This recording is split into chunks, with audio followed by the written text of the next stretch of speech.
Nous vous saluons encore, peuple de Dieu. Nous disons bonjour à tous nos frères et sœurs de l'extérieur. Nous sommes avec vous. Le Dieu de Papa Florian est avec vous. Nous restons toujours en union de prière. Nous sommes dans un mois particulier. Nous sommes dans un mois spécial. C'est une période qui rappelle que Dieu est venu sur la terre. Il s'est servi d'un homme qui s'appelle Jésus. Il est parti jusqu'à la croix. Il a versé son sang et il est ressuscité. Alors cette période pascale nous rappelle la mort de Jésus, mais nous rappelle aussi la résurrection de Jésus. Si nous étions en situation normale, le samedi dernier allait être notre samedi de Rameaux. Certains l'ont fait dimanche, et cette fête de Rameaux qui a symbolisé l'entrée de Jésus-Christ à Jérusalem. Alors si tu m'écoutes, je sais que tu as laissé Jésus rentrer aussi dans ta vie, comme Jésus est rentré à Jérusalem. Les gens l'ont accueilli, les gens l'ont reçu avec joie. Et Jésus était ému de compassion pour lui. Et une semaine après, c'est-à-dire aujourd'hui, nous tombons dans la fête de la Pâque. Vous voyez, la Pâque a une grande révélation. Parce que depuis le temps de Moïse, le peuple de Dieu a commencé à célébrer cette Pâque. Parce que cette Pâque, pour eux, symbolisait la sortie d'Égypte. Donc, toutefois que le peuple s'asseyait pour manger le pain sans levain, et l'agneau, ils se rappelaient leur délivrance, comment ils étaient d'abord en Égypte et comment Dieu les a fait sortir. Donc pour eux, cette Pâque a une signification. Pour nous, cette Pâque a une autre signification plus profonde. Et c'est ce que j'ai expliqué au départ. Donc pour eux, chaque fois quand ils mangent ce pain, quand ils mangent cette viande, ils se rappellent qu'il y a un homme qu'on appelait Pharaon qui les a fatigués des années. Mais aujourd'hui, le Dieu de Moïse les a délivrés. Mais nous, en notre temps, chaque fois que nous allons prendre la communion, chaque fois que nous allons prendre ce vin, rappelons-nous qu'il y a un homme qui est venu sur la terre, qui a souffert à la croix, qui a versé son sang, qui a donné sa vie. Et aujourd'hui, nous avons cette vie-là en nous. Amen. Nous allons prendre un texte dans le livre de Luc, chapitre 22. Luc, chapitre 22. Et nous allons regarder ensemble le verset 19. Luc, chapitre 22, le verset 19. Voici ce que Dieu va nous enseigner. Ensuite, il prit du pain, il s'agit de Jésus, et après avoir rendu grâce, il le rompit et leur donna en disant, « Ceci est mon corps qui est donné pour vous. Faites ceci en mémoire de moi. » Verset 20. Il prit de même la coupe après le souper et la leur donna en disant, « Cette coupe est la nouvelle alliance en mon sang qui est répandu pour vous. » Amen.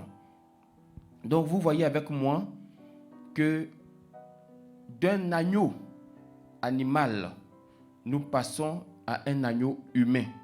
Donc Jésus est l'agneau parfait.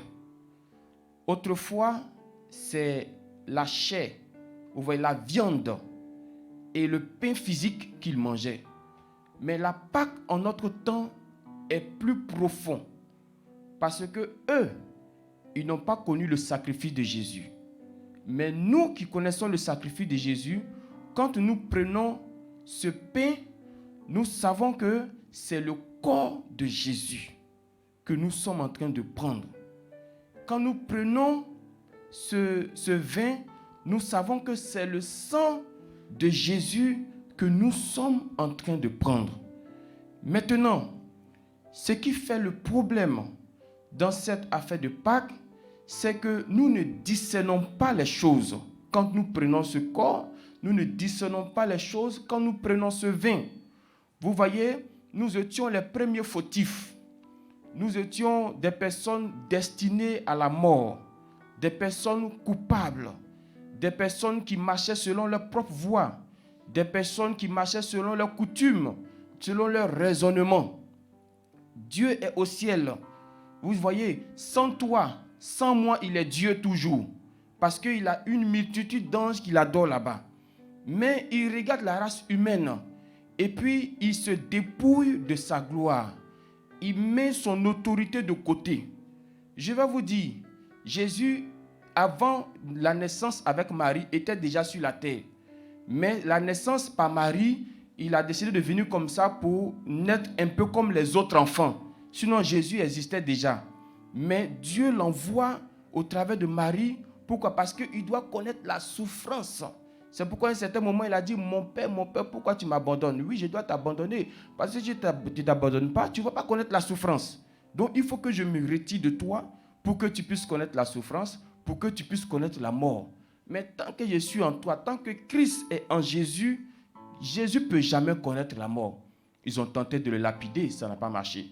Ils ont tenté de le tuer, ça n'a pas abouti. Pourquoi? Parce que Christ en lui, il ne peut pas mourir. Mais si Christ sort de lui, bien-aimé, les souffrances qu'il a connues là-bas, Dieu n'a pas amorti ça pour lui. Il a subi ces souffrances. Maintenant, toi qui bois ce vin, toi qui prends ce sang et qui ne discerne pas, Jésus te dit, comment lui, qui n'était pas obligé de venir sur la terre, il s'est déplacé, il est venu. Malgré que c'est nous qui n'avons pas raison, mais il est venu quand même. Et il a fait tous ces sacrifices. Maintenant, toi, pendant que tu manges ce pain, pendant que tu bois ce sang, tu as encore des crises de cœur. Tu as encore des choses en toi. Tu as encore des choses que tu gardes. Tu ne pardonnes pas. Tu ne laisses pas tomber. Et tu manges ce pain. C'est pourquoi 1 Corinthiens chapitre 11, versets 29 et 30 va te dire, c'est à cause de toutes ces choses que vous tombez malade. Parce que quand tu viens manger ce pain, quand tu viens boire ce vin, avec toutes ces choses en toi, ça va te rendre malade. C'est comme un sorcier qui vient ici pour boire le lait. Mais ce qui est dans ton ventre, qui est la chair humaine que tu as mangée, ça ne peut pas concorder avec ce lait que tu t'apprêtes à boire. Donc quand ce lait va rentrer dans ton ventre, aller au contact de cette chair humaine qui se trouve dans ton ventre, tu vas tomber malade. C'est la même chose pour nous, frères et sœurs. Quand nous participons à cette Pâque, Dieu voudrait que nous mettons nos différences de côté. Dieu voudrait que nous mettons nos rancœurs de côté. Dieu veut, quand tu participes à cette Pâque-là, que tu t'humilies, que tu t'abandonnes. Vous voyez, c'est lui qui a raison. Mais regardez, il a mis sa raison de côté. Il a dit quand même, je vais venir vous voir. C'est la cause pour laquelle, lorsque nous allons quitter cette terre, il y a des personnes à qui Dieu ne va pas pardonner quelque chose. Il va dire, mais comment moi qui suis Dieu, moi je me suis déplacé pour venir. Et puis toi, pour une histoire d'argent, tu as problème avec ton frère. Pour une histoire de matériel, tu as problème avec ta soeur. Pour une histoire de ceci, de cela, tu ne peux pas te débarrasser. Dieu sera fâché contre toi. Parce que tu as mangé son corps. Tu as bu son sang sans discernement. Tu vas lui dire, non Seigneur, ils m'ont trop fait de mal. Il va te poser la question, le mal que les gens t'ont fait sur cette terre, et puis ce que moi j'ai subi à la croix là, on peut comparer? Qu'est-ce que tu lui diras ce jour-là? Non, ils ont trop marché sur mon pied. Il va dire, mais qu'est-ce que je t'ai dit? Non, ils m'ont giflé sur la joue gauche. Il va dire, mais qu'est-ce que je t'ai dit? Donc, sachez avec moi que quand nous disons la Pâque est bien plus profonde que ce que le peuple d'Israël a fait de l'autre côté. La Pâque est bien plus profonde que ce que nous voyons dans nos villages, à Boaké, avec le bandit, avec tout ce que vous connaissez. La Pâque est bien plus profonde. Eux, Dieu les pardonne parce qu'ils ne sont pas dans l'esprit de Pâque de Jésus. Mais nous qui sommes dans l'esprit de Pâque de Jésus, quand tu vas boire ce vin, écoutez, si Dieu même dit, quand tu veux faire ton offrande, si tu sais que tu as un problème avec quelqu'un, dépose ton offrande à côté. Si l'offrande, Dieu est capable de la refuser, c'est son corps, tu vas venir manger, puis il va te laisser.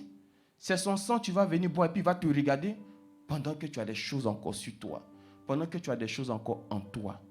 C'est la cause pour laquelle il faut dès maintenant te débarrasser de tout. C'est le moment. Même si tu sais, parce qu'il y a des gens qui ont des calendriers qui savent quand est-ce que Jésus va revenir. Mais est-ce que tu sais quand est-ce que toi tu mourras? Même si Jésus dit qu'il va venir dans 100 ans, et puis toi tu veux vivre comme tu veux pendant 99 ans, et puis à la 100e année tu vas vivre bien, est-ce que c'est sûr même que tu vas arriver à la 99e année? C'est pas sûr. Donc c'est le moment, c'est maintenant. C'est aujourd'hui. Nous ne savons pas la situation de virus qui vient ou qui est venu aujourd'hui. On ne s'attendait pas à une situation de ce genre. Nous savions qu'il y a des temps difficiles qui allaient arriver, mais on ne savait pas que ça allait prendre telle ampleur. Est-ce que tu sais ce qui va se passer ce soir? Non. Est-ce que tu sais ce qui va se passer demain? Non. Nous sommes dans une période de Pâques. Réconcilie-toi avec ton Dieu, mais réconcilie-toi avec les hommes de ton temps. Parce que la croix de Jésus, elle est non seulement verticale, mais elle est aussi horizontale. Il y a des gens ici qui ont leur croix qui est seulement verticale. Tant que ta croix va rester verticale, c'est-à-dire toi et puis Dieu seulement, et puis après il n'y a rien là. Mon frère, ma soeur, tu n'entreras pas dans le royaume des cieux. Il faut que ta croix soit non seulement verticale, mais il faut qu'elle soit aussi horizontale. L'horizontale, c'est ta communication avec les autres. L'horizontale, c'est comment tu prends ceux qui sont à côté de toi. L'horizontale, c'est comment tu marches avec les autres. C'est ça qui est l'horizontale. Donc que Dieu nous aide. Ne venons pas manger ce pain. Ne venons pas boire ce vin. Et puis tu vas regarder ça comme peut-être quelque chose qu'on allait acheter au marché. Nous, on le fait de façon symbolique. Mais quand on le fait, on dit que ça représente le corps de Jésus. Et c'est ce que Jésus a fait. Il n'a pas déchiré sa peau pour leur donner à manger. Mais quand il leur donnait ce pain, il dit, mes disciples, ce que vous vous apprêtez à manger, c'est mon corps. Ce que vous vous apprêtez à boire, c'est mon sang. C'est pourquoi Judas n'a pas pu tenir les mots après. Qui a tué Judas? C'est lui-même. Pourquoi? Parce que si ce corps-là rentre en toi, et puis toi, tu as pris l'argent de Jésus, tu as mis ça à côté, mais tu ne peux pas. Que Dieu nous aide. Que Dieu nous réconcilie avec lui, qu'il nous réconcilie avec les hommes de notre temps. Que sa faveur, sa grâce soit sur nous. Donc voici un peu ce que je voulais expliquer sur la Pâque. La Pâque, comme je l'ai dit, a une signification différente aujourd'hui. Israël, ils ont pris ce pain, ils ont pris cette viande, ça symbolisait leur sortie d'Égypte. Mais nous, aujourd'hui, quand nous prenons le vin, quand nous prenons le pain qui est sans levain, ça symbolise que notre Jésus, il est mort et il est ressuscité. Mais pour mourir puis ressusciter là, il a fallu qu'il se dépouille de sa gloire. Donc si lui, il a pu le faire, il a pu se faire humble. Pour rentrer même à Jérusalem, il allait prendre un anneau. Il pouvait prendre autre chose, mais il allait prendre un anneau, signe de humilité. Et il est rentré à Jérusalem. Donc nous aussi, abaissons-nous.